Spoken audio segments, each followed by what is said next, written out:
All right, welcome back to the Elias Macko Show. It's the third hour of the program. We'll be with you straight through until noon. We begin this hour of the program with Liberal MP Anthony Housefather. Now, Housefather was set to meet with the Student Society of McGill University on Tuesday. He was going to discuss student funding and, of course, the recent Quebec tuition hikes on out-of-province students. But just an hour and a half before the meeting, the student union canceled on him. The reason? Because of Housefather's views on the Israel-Hamas war. Anthony Housefather is on the line. Anthony, welcome back to the show. Thanks, Elias, and welcome back yourself. Oh, thanks. I appreciate that. So, let me ask you, how many times has this happened? Where a group just cancels on you because they don't like your thoughts on a completely unrelated thing? It has never happened to me before, ever.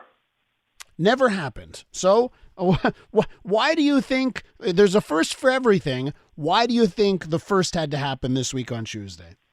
I really don't know. I mean, we have so many issues that impact us as an English-speaking community in Quebec. They asked for a meeting the week before. I was very pleased to meet with them because I think we really need to work on this issue of how to get applicants back up at Concordia and McGill and find some way for the federal government to help our post-secondary institutions, given what Quebec is doing. My views on Israel didn't change from the date they asked for the meeting the week before and this week, and they just canceled it. And it makes no sense because I'm a very big advocate for the position that the students are trying to take. I just don't get it. I think it's against the interests of the students for sure that they didn't meet with me. Well, doesn't that show that the sort of I'll call it moral rot that has happened on university campuses across this country? We see it as well south of the border. That it's so entrenched they can't even talk to someone anymore who has a difference of opinion on any issue. Isn't that what is happening here? Yeah, I mean, I think it is. I think the students' associations don't necessarily represent the interests of the broad array of students anymore in a lot of cases. And I think it's also interesting, Elias, that we're hearing a lot of claims that the voices of the pro-Palestinian community are somehow being suppressed at the university. Yet the Students Association doesn't even want to meet with a politician who's duly elected because they have a different view on what's happening in the war in Israel and against Hamas. I mean, that doesn't make sense either. If you're making the claim that all views should be heard and all views should be welcome, then you're canceling meetings because you don't like somebody's views. How is that gonna have these people deal with pro-Israel students on the McGill campus? How are they dealing with complaints that they're getting from their own students who may have a different perspective when they don't even want to meet with a politician who has a different perspective? So what needs to change? How do you fix that? Because it certainly seems if you've got university level students, they are at a university to, I hope, to learn and hear opposing points of view on everything. Yeah. How do you fix that if that no longer exists on, of all places, a university campus? I mean, I think it's really a question of we need all students to go and vote for their student governments. But often student governments are controlled by a small group of people who are professional students and stay there for years and only, a limited number of people participate and vote in these elections.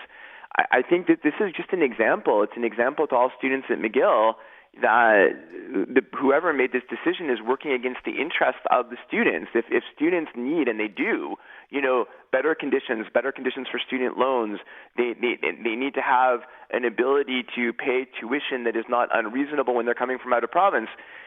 We need to have those discussions with politicians, and the idea of then saying, well, this guy is our ally on these issues. He's one of the very few that's out there fighting for us on these issues, but we won't meet him because something that's happening abroad, he has a different perspective.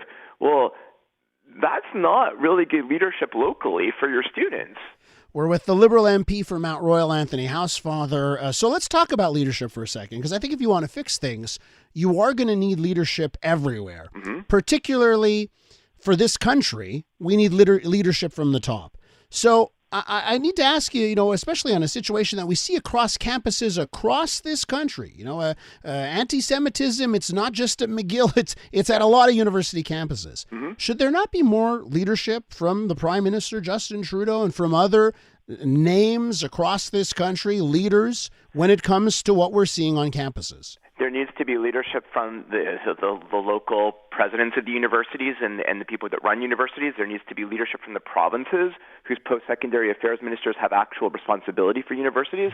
And, of course, there needs to be leadership from the federal government, which is why myself and Anna Gainey and three others of our colleagues, including former Attorney General David Lametti and Marco Mendicino and Ben Carr, we wrote to the university presidents across the country in December asking them what they're doing to deal with anti-Semitism on campus and whether the call for the genocide of the Jewish people is a violation of their code of conduct. And we actually got answers from all of the universities we wrote to. We wrote to the biggest 29 universities in Canada, and we've been engaging with them, with Universities Canada, as a liaison to try to do better in terms of their codes of conduct. And I have a motion at the Justice Committee to have an actual study at a parliamentary committee on anti-Semitism, focused on anti-Semitism at campuses.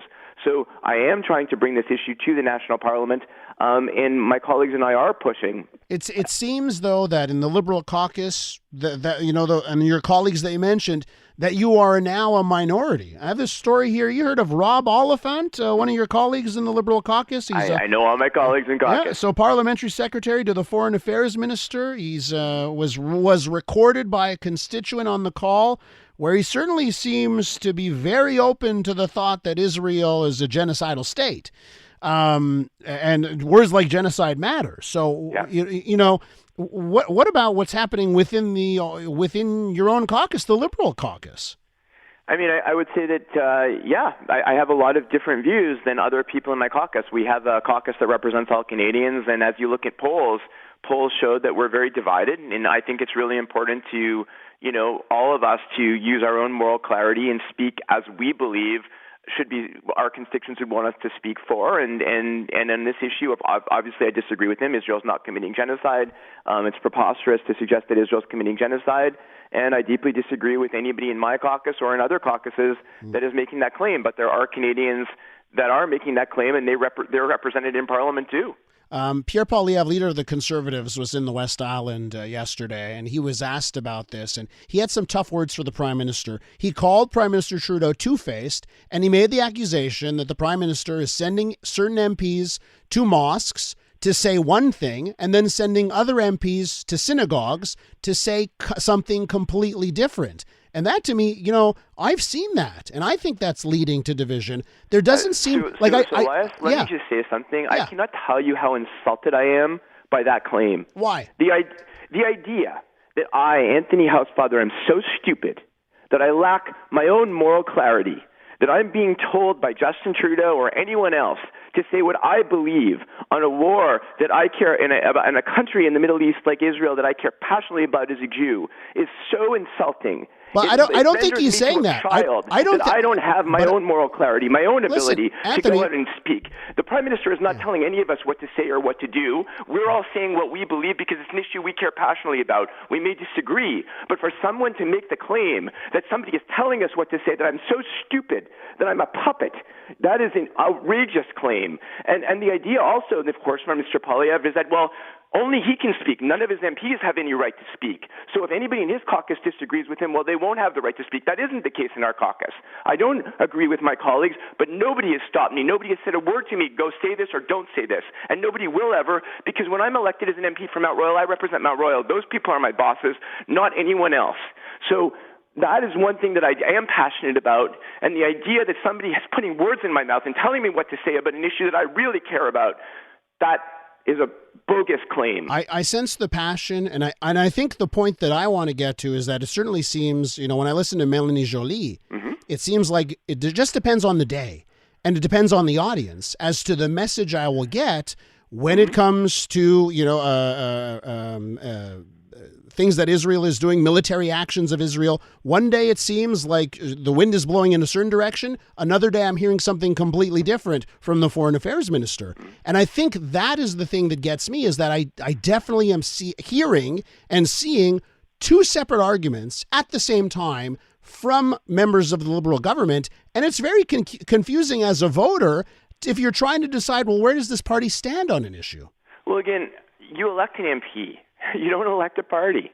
And in each riding, that MP is accountable for their words and their actions, and their voters should vote for them if they agree with them and don't vote for them if they don't. It's not based on their party. It's based on them.